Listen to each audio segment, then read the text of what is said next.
The biggest problem all of us face when we even think about writing a thesis is actually a simple question: what to write about?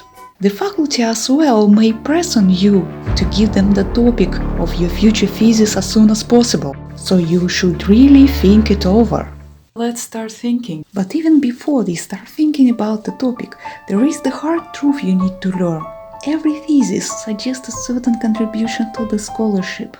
So you really must say something new compared to what the scholar said before you. You don't need to make huge discoveries, but your thesis should be a small step forward. The contribution to the scholarship will be one of the assessment criteria, so your examiners will actually look at your thesis also from that perspective. It's the painful truth to hear, but this is what it is. The best solution for finding a good topic is to consider three things. You will have to spend months writing your thesis, so imagine how hard it will be to stick to the task if you hate the topic. At a certain point, you will begin to hate it. But that's another story. Look at someone or something less studied, be it writers or books, artists or artworks, historical figures or documents, or some social groups and environments. Perhaps you are doing English literature and you like the Bronte sisters or Jane Austen.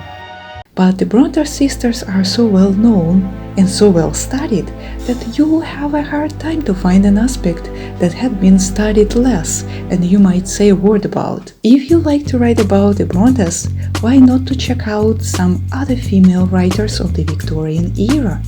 Someone less known. All know Charlotte Bronte, but have you heard about Charlotte Young or George Eliot? It's also a woman, mind you. Check them out.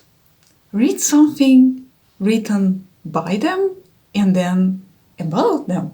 I highly recommend to read the articles in the encyclopedia and handbooks for the start, but we will come to it. If you are doing social sciences or psychology, the best way to find the topic is to check if the theories you learned before work in the contemporary and very particular circumstances. For instance, so many psychologists wrote about the nature of aggression, but these people studied it during the course of the 20th century and they didn't know about the aggression on social media. Or similarly, the idea for philosophers and those who study cognitive linguistics try to find how the conceptual metaphor theory developed by Johnson and Lakoff based on the English language works in other non-European languages such as Chinese or Hindi.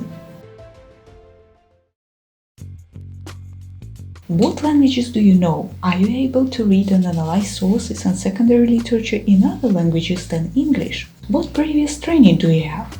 Do you have special interests, perhaps some hobbies that you may incorporate into your thesis? Maybe your native language is Latvian, and you like some philosophers who seem very interesting, but they wrote only in Latvian. Why not to write a thesis about them? Or maybe your previous training was medicine or engineering, and you will be eager to write a thesis about some scientific ideas in ancient world. Or if you are interested in music, you may wish to write a thesis about how a certain writer or artist or philosopher was influenced by music, or how music influenced the level of aggression in people of different age. Reflect hard on your so-called unfair advantages and use them. This will make your thesis writing and your life much easier.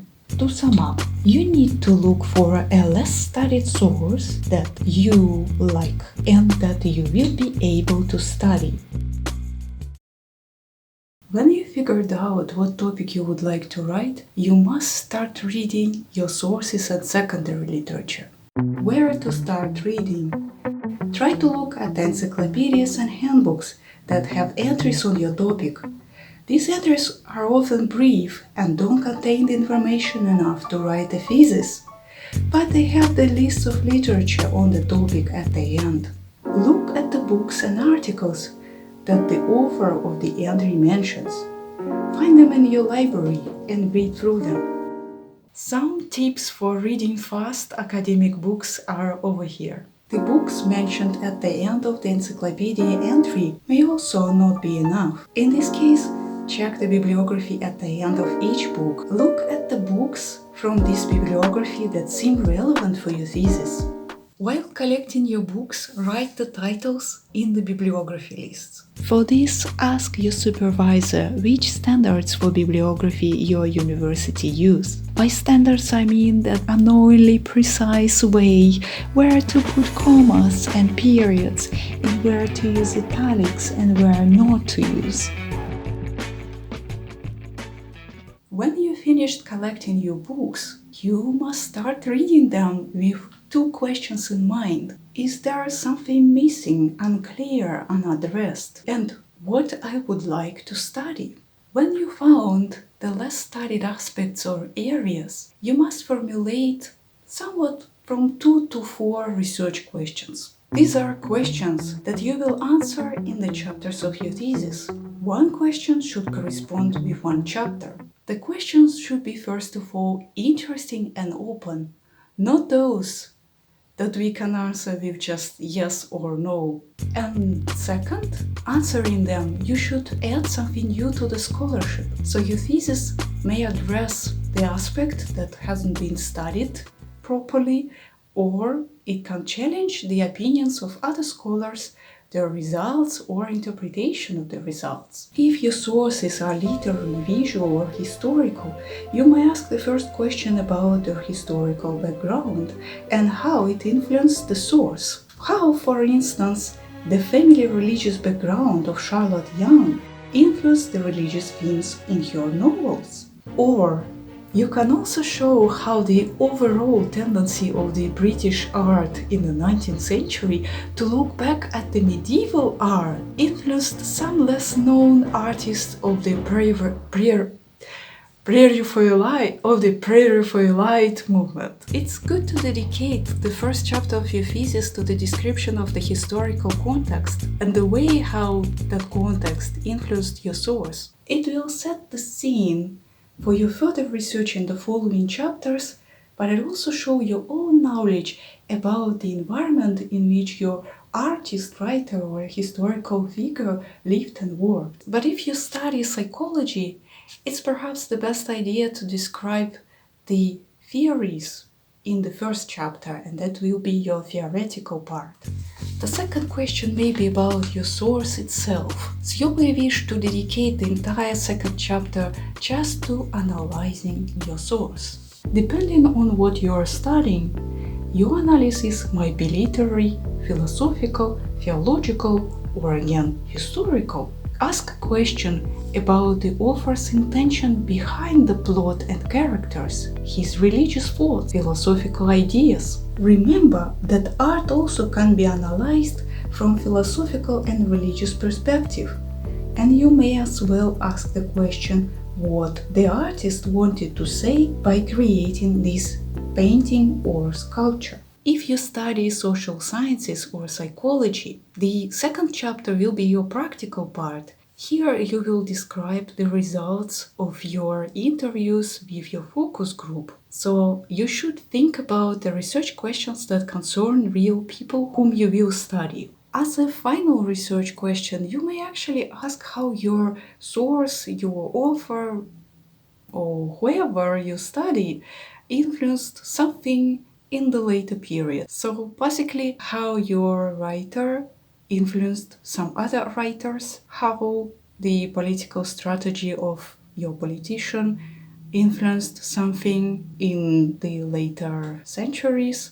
Conduct a small comparative analysis, trying to see what was the impact that your writer or artist created, or if there was a little impact, explain why.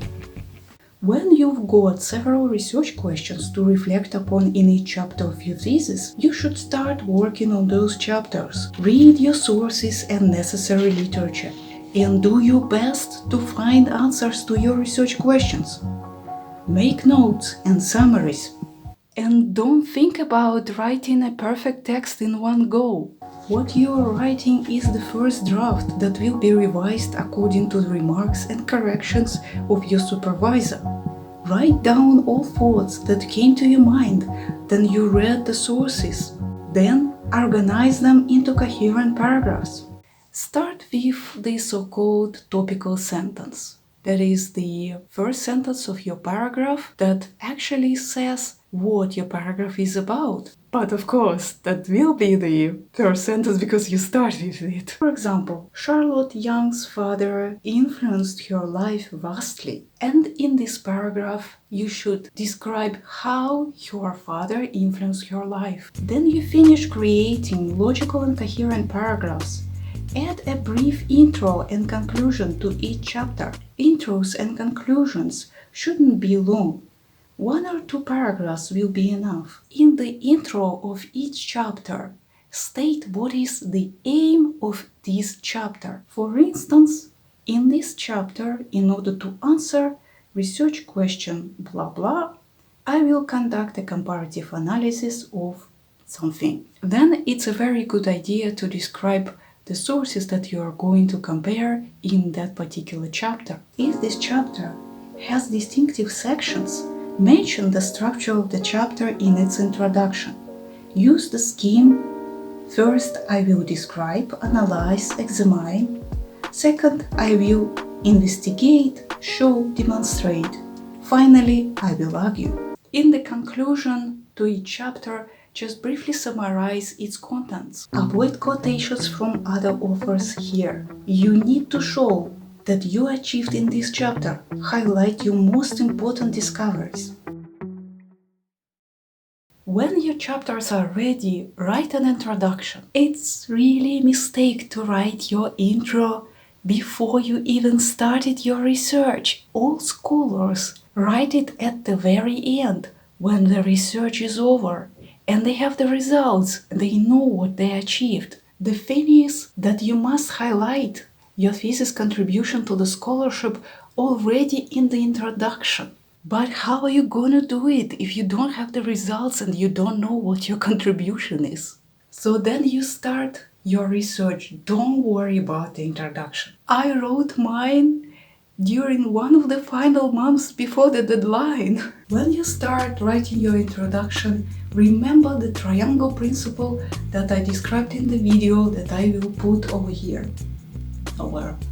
This is the video about writing an essay intro, but the idea is the same.